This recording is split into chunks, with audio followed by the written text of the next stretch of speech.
not only are things going to be much more expensive because we no longer have the products, but you're not going to be able to put them on a credit card. You're going to have to buy the products and pay for them with cash. Forget about this buy now, pay later crap. That's over. You got to buy now and pay now, and you got to pay 3, 4, 5 times what you used to pay. If you look at where interest rates are and what the interest on the national debt is likely to be at the end of next year, we really need to cut government spending by about 50% in order to balance the budget. That shows you how out of whack it is and how far we're living beyond our means. Nobody is willing to cut the budget at all, let alone by 50%. So, there is no political way out of this. It's just not going to happen. So the reality is inflation is what's going to happen. Right? The money is going to lose a lot of value. The key is going to be to prevent hyperinflation. That's going to be the key, to prevent the dollar from losing all of its value. So people are going to lose the value of government benefits. So let's say you're getting Social Security. The real value of those benefits at a minimum is going to be cut in half. That's reality. But the worst case would be if the value of your Social Security benefits go down by 90% or 99%. Right? Mm-hmm. So they're basically worthless because the currency is completely destroyed. So that's the outcome that we have to prevent. But I don't think there's any political chance that we're going to do the right thing. I mean, what I would do personally is I would give a big haircut to everybody, including the bondholders. I would not pay the treasuries off 100% on the dollar. We'd have to restructure because everybody has to participate in the pain, including people who bought U.S. treasuries. And if that means U.S. treasuries are downgraded, well, that's what it means. It doesn't matter because the government can't pay. Because if we're going to cut Social Security, if we're going to cut Medicare, if we're going to cut government pensions, if we're going to ask middle-class Americans to take a big haircut, we have to ask wealthy investors, especially who own U.S. treasuries, to take a haircut too. They took a risk. They loaned money to the U.S. government. The U.S. government was clearly bankrupt. They deserve what they get. First of all, the biggest threat is that the pensions aren't even pensions. It's a Ponzi. It's not a pension. If it was a pension, it would be funded. Now, some pensions are underfunded, and there's problems with those.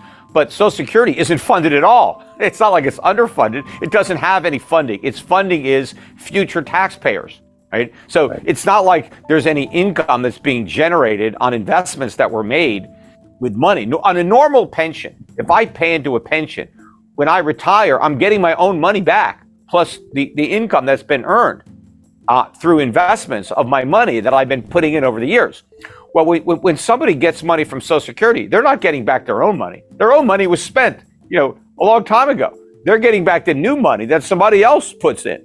And the only chance that new guy has of getting his money is if the government finds somebody in the future to put that money in, right? So it's a whole Ponzi scheme.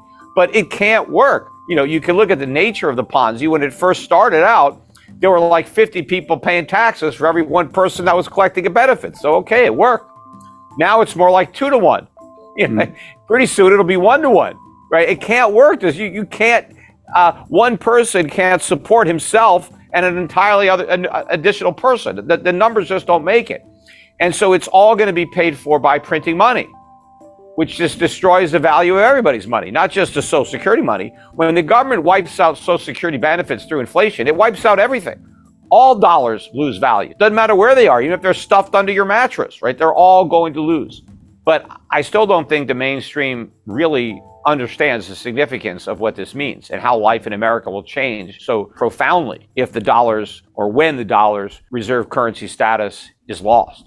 Well, first, for consumers, the reason that our consumption-based economy works is because of the dollar status. We're able to export dollars and import real goods. We have $1 trillion a year trade deficit, and we pay for all that merchandise just by printing money. So we don't have to expend any resources, yet we can import $1 trillion worth of goods that the rest of the world consumed considerable resources producing. So the first thing that's going to happen is we're not going to be able to run these trade deficits anymore. Our trade is going to have to be brought into balance. And that means basically, let's say $1 trillion worth of merchandise every year disappears from our shelves. And there's really nothing to replace it with. So what's left is just going to be that much more expensive because not that many people will be able to buy what's there, right? So your prices have to go way up because the supply of goods has gone way down. Also, credit is going to become far less plentiful because the reverse of this, right? We've been able to send out these dollars that we just create out of thin air and get $1 trillion a year worth of goods that are produced in factories by real workers, right? And then we give them these dollars. And then what do the Chinese or everybody else do with those dollars? They lend them back to us, right? They buy mortgage-backed securities. They buy securitized credit card debt or all these debt instruments that are created. They buy them. So they supply us with goods and then they loan us the money right back after they get paid. And so what's going to happen is we're not going to get the goods anymore, but we're also not going to get the credit. And so consumer credit rates are going to skyrocket. So not only are things going to be much more expensive because we no longer have the products, but you're not going to be able to put them on a credit card. You're going to have to buy the products and pay for them with cash. Forget about this buy now, pay later crap. That's over. You got to buy now and pay now. And you got to pay 3, 4, 5 times what you used to pay. Yeah. And of course, a lot of people are going to lose their jobs. There's going to be massive unemployment initially when the dollar loses its reserve currency status, because that reserve status has supported this consumer economy that is really just a gigantic distribution center where we import goods from the rest of the world and then we distribute it throughout the country. And you have all these stores that people go to buy all this imported stuff that has been, distributed. So it's all logistics and shipping and retail.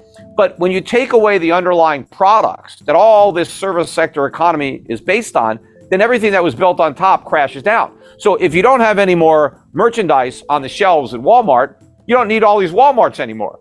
There's too many of them. We got nothing to put on the shelves. We don't need all the people that work there. We don't need all the people that were delivering the goods. We don't need all this stuff collapses when you pull out the bottom, which is the stuff. And so unemployment is going to be widespread. We're going to have to rebuild a legitimate economy that is self-sufficient, meaning that if we want to consume, we got to produce. If we want to borrow, somebody else in America has to save. We can't rely on the world's manufacturing capacity, and we can't rely on the world's savings. We have to rely on ourselves, like we did in the 1940s, the 1950s, 1960s, or go further back when we were an exporting nation, when we were a creditor nation. We have to get back to where we were, but we can't get back there with today's level of government. We need a dramatic reduction in the size and scope of our government. We need lower taxes. We need fewer regulations. But in order to make that possible, we need massive cuts in government spending. Now, again, if we don't get that, we just get inflation that wipes everything out, and then we're going to have to start all over again. But it's going to be very difficult to start over again, especially given the way the political winds have been blowing, given how dumbed down the electorate is. It's very scary to be in this situation because America may end up going all in on socialism. I mean, we've been, going down that road to serfdom for a long time, and we may finally get there, and just blame all this on freedom and capitalism and just say the solution is the government has complete control over the U.S. economy. And, then we're Cuba, or Soviet Union or something like that. I mean, so it's very scary where this may eventually head.